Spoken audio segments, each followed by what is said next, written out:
दिल्ली में अब पूरी शांति है, अमन चैन है। दिल्ली पुलिस अफवाह ब्रिगेड को हराने में जुटी है। इसी बीच ओवैसी ब्रदर्स एक्टिव हो गए हैं। AIMIM के चीफ असदुद्दीन ओवैसी ने दिल्ली दंगे को मोदी सरकार की प्लानिंग बताया। दिल्ली दंगे में हिंदू मुसलमान दोनों मारे गए, लेकिन ओवैसी ने सिर्फ मुसलमान एंगल ढूंढकर निकाला।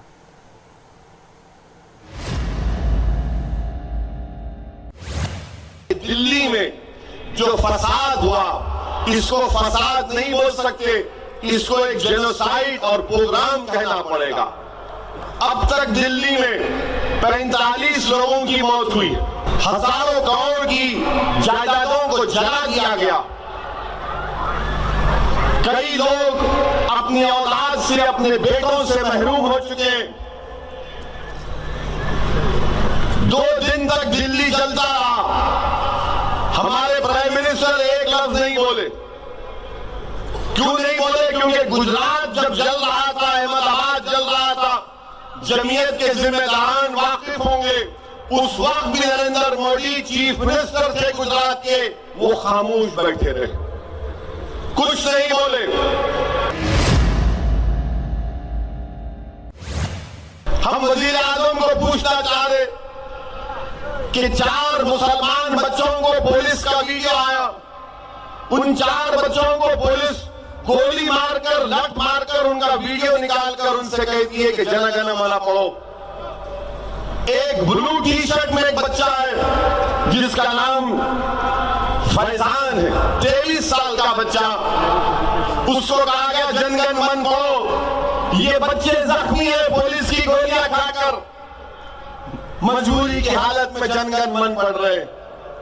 वंदे मातरम पढ़ो, और पुलिस वाला उनको लकड़ी से लकड़ के बोला तेरे को आजादी चाहिए। आपको मालूम मेरे भाई, वो फैजान का इंतकाल हो गया। और कैसा, जब उसकी लाश उसके घर को आई तो उसकी मां ने कहा कि मेरे बेटे के सर के खोपड़ी से खून निकल रहा था, जबड़ा टूटा हुआ था। क्या भारत के प्राइम मिनिस्टर उन पुलिस वालों को सस्पेंड करेंगे, उनको गिरफ्तार करेंगे, उनको जेल को भेजाएंगे? प्राइम मिनिस्टर कुछ नहीं करेंगे, याद रखो आप, क्योंकि मरने वाला फैजान था। एक लफ्ज नहीं बोले प्राइम मिनिस्टर। आपको मालूम ये जमीयत का जलसा है। एक और शख्स मोहम्मद जुबैर, जो दिल्ली में इज्तिमा हुआ था तबलीगी जमात का, दुआ हुई थी, दुआ के बाद वो वहां से फल और मिठाई खरीद कर लाया था।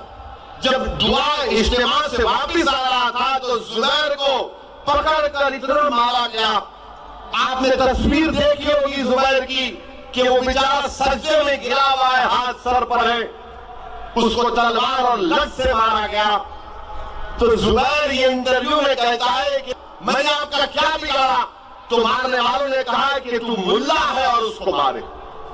30 टाके जुबैर के सर पर लगे, 30 टाके।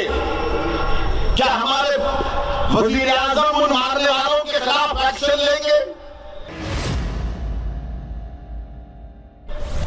तस्वीर है अखबार में, और बीजेपी RSS के लोग बोलते हैं मुसलमान एक्सट्रीमिस्ट हो जा रहे, मुसलमान शिद्दत पसंद हो जा रहे। अरे जालिमों, तुम गलती कर रहे हो।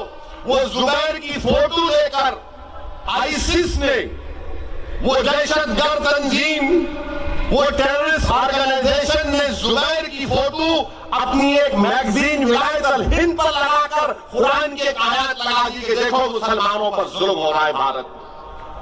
आप मौका दे रहे हैं मिस्टर मोदी, आपकी सरकार मौका दे रही है। भारत में अगर कोई फसाद होता है, चाहे दलितों पर या फिर मुसलमानों पर या ईसाइयों पर या सिखों पर, अगर 4 घंटे से ज्यादा चलता है तो समझ जाना चाहिए कि सरकार फसाद कराना चाहती है। दिल्ली में जो फसाद हुआ उसकी प्लानिंग हुई, उसका मंसूबा बनाया गया। जिम्मेदारी के साथ भारत के वजीर आजम से कह रहा हूं, चलिए वजीर आजम, आप और हम मिलकर, मैं आपके साथ चलने तैयार हूं। चलिए, शिव विहार एक बस्ती है, आपको यकीन नहीं होगा, आप देखेंगे शिव विहार के बारे में अखबार लिखना शुरू कर दिए कि शिव विहार जिसमें बड़ी तादाद में मुसलमान रहते थे, आज वो खंडर बन चुकी है, खंडर बन चुकी है। ऐसा लग रहा था कि कोई फौज आकर उसको बर्बाद करके चले गई। हम मजम्मत कर दे, अंकित शर्मा नामी एक आईबी का ऑफिसर मारा गया। मैं अंकित की मां के साथ हूं, अंकित की खानदान ने अंकित को खोया, मगर सबने खोया वजीर आजम। आपकी हुकूमत ने फसाद को क्यों नहीं रोका? आपके पास ताकत, आपका तो 56 इंच का सीना है ना, 56 इंच का सीना है, और आप दिल्ली में फसाद को नहीं रोक पाते। ओवैसी ने सिर्फ जुबानी जहर ही नहीं उगला। गुंटूर की रैली में असदुद्दीन ओवैसी ने जनता से मोबाइल फ्लैश लाइट्स ऑन करवाकर सीए के खिलाफ आंदोलन की शपथ भी दिलवाई। ये CAA, NPR, NRC के खिलाफ ये मजमा, पूरे अपने सेलफोन को ऑन करो, लाइट को ऑन करो, क्योंकि प्राइम मिनिस्टर और उनकी गवर्नमेंट को कम दिख रहा आजकल। मैं आपसे पूछूंगा, क्या आप NPR के खिलाफ है? क्या आप NRC के खिलाफ है? क्या आप NPR के खिलाफ है? क्या आप NRC के खिलाफ है? क्या आप भारत को सेकुलर रखेंगे? क्या आप संविधान को बचाएंगे? क्या आप अम्बेडकर और गांधी के ख्वाबों को पूरा करेंगे? तो ये अज़म लेकर उठिए और इंशाअल्लाह ताला ये मुल्क को बचाने की राह का काम जमीयत उलमा और तमाम तंजीम कर रही है। शुक्रिया। आपने बड़े ओवैसी को सुना, भड़काऊ बयान देने में छोटे ओवैसी भी पीछे नहीं है। हैदराबाद में अकबरुद्दीन ओवैसी ने कहा कि वो पैड, ग्लव सब पहनकर पूरी तरह तैयार हैं, नाइट वॉचमैन की भूमिका में हैं, कैप्टन का इशारा मिलते ही मैदान में उतर जाएंगे। नारे तकबीर, नारे तकबीर, नारे तकबीर। क्रिकेट खेलते हैं ना, एक नाइट वॉचमैन होता है ना, अकबरुद्दीन ओवैसी पैड, ग्लव्स सब पहन के तैयार है। जब कैप्टन बोलेगा उतर जाओ, उतर जाएगा। कैप्टन ने ओपनर की हैसियत से इनिंग्स का आगाज किया है, अब नाइट वॉचमैन इनिंग्स को क्लोज करेगा। ओवैसी ब्रदर्स के भड़काऊ बोल आपने सुने, बड़े भाई को सुना, छोटे भाई को सुना। अब आपको असदुद्दीन ओवैसी की पार्टी के विधायक मुफ्ती इस्माइल को भी जरूर सुनना चाहिए। महाराष्ट्र के मालेगांव में इस्माइल ने कहा, हमने चूड़ियां नहीं पहन रखी हैं, यह हमारी शराफत है कि हम आज तक खामोश हैं।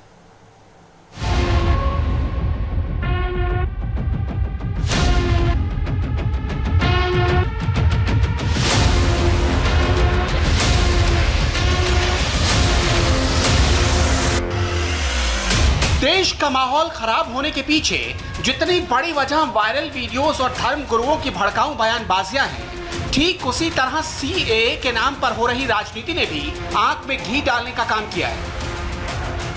अब आप असदुद्दीन ओवैसी की पार्टी के MLA मुफ्ती इस्माइल का यह भाषण सुनिए, जिसमें ये पहले पूरे देश में NPR वाला अफवाह फैलाते हैं।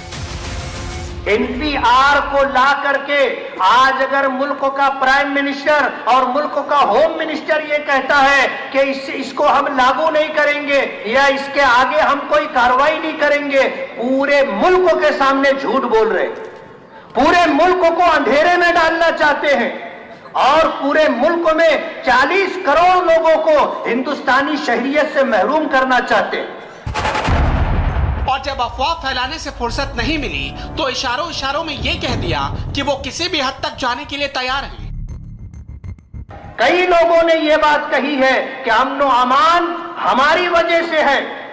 अगर शहर पर बुरा वक्त आता है, डिपार्टमेंट से पहले हम जाकर के लोगों का सामना करते हैं, लोगों को समझाते हैं, लोगों की मिन्नत समाजत करते हैं। अपने शहर का अमन अमान, अपने शहर में अपनी मिल्कियत और जान महफूज रहे, उसके लिए हम अपनी जान हथेली पर लेकर मजमे में जाते हैं। अगर बात हम पर आएगी तो डिपार्टमेंट इस बात को नोट कर ले कि अगर अमन व अमान बाकी रखना जानते हैं तो अमन व अमान कैसे जाएगा वो भी हमें पता है। हमने कोई चूड़ियां नहीं पहनी है। ये हमारी शराफत है कि हम आज तक खामोश हैं। इनकी भाषा सुनकर आपको ऐसा लग रहा होगा जैसे ये नहीं बल्कि ओवैसी ब्रदर्स बोल रहे हैं। अगर हम ही लोगों के ऊपर फायरिंग होने लग जाएगी और पुलिस हमारी मदद नहीं करेगी तो फिर हम क्या करें, आप बताओ हमको। अगर हम अपने लोगों को नहीं संभालेंगे तो जाहिर बात है उनका कहीं ना कहीं तो रिएक्शन होगा। नहीं, भड़काने वाली बात नहीं, अपने लोगों को शांत करने वाली बात है। और इस बात से कोई इनकार नहीं कर सकता कि देश का माहौल बिगाड़ने के लिए ऐसे भाषण और उसमें शामिल लोग ही जिम्मेदार हैं। जब आप भाषण सुन रहे थे मौलाना मुफ्ती इस्माइल का, आपने गौर किया होगा कि वो खुद CAA का जिक्र कर रहे थे, लेकिन जब भड़काऊ भाषण जो है वो वायरल होने लगा, सवाल उठने लगे, तो उन्होंने कहा कि ये महाराष्ट्र के मालेगांव में जो उनका भाषण था वो वहां की लोकल पॉलिटिक्स से जुड़ा हुआ मसला था, उसमें CAA से उसे जोड़ना जो है वो गलत है। इसका ताल्लुक मालेगांव की कौमी मालेगांव की जो है मौजूदा सियासत से है। हालात ऐसे हैं कि रिजल्ट आने के बाद हम पर और हमारे वर्करों पर मुसलसल अटैक किया जा रहा है। बात हमसे आगे बढ़ करके हमारे बीवी बच्चे और माँ बाप तक जा पहुंची है। इस पस मंज़र में मैंने मालेगांव पुलिस डिपार्टमेंट से ये बात कही है कि लॉ एंड ऑर्डर बाकी रखने के लिए, अमन व अमान बाकी रखने के लिए शहर में हमने हमेशा पुलिस का साथ दिया है, डिपार्टमेंट का साथ दिया है। और हम पर जब इस तरह फायरिंग हो रही है और पुलिस गुंडों की पुष्टपनाही कर रही है और हमें इंसाफ नहीं मिल रहा है, तो मैंने इस बात को डिपार्टमेंट के सामने रखा है कि हमें सिक्योरिटी चाहिए, तहफ़्फ़ुज़ चाहिए, इंसाफ चाहिए। आज नेशनल मीडिया जो है मेरे इस बयान को मालेगांव के मौजूदा हालात से हट करके NPR, NRC और CAA से जोड़ करके इसे वायरल कर रही है। गलत तरीका है, मीडिया को इस तरह नहीं करना चाहिए। मेरी बात मालेगांव के हालात के पेश नज़र है। आज संसद में भी असदुद्दीन ओवैसी ने दिल्ली दंगे पर सरकार को घेरा, कहा बहुत प्लानिंग और साजिश के तहत दंगे कराए गए।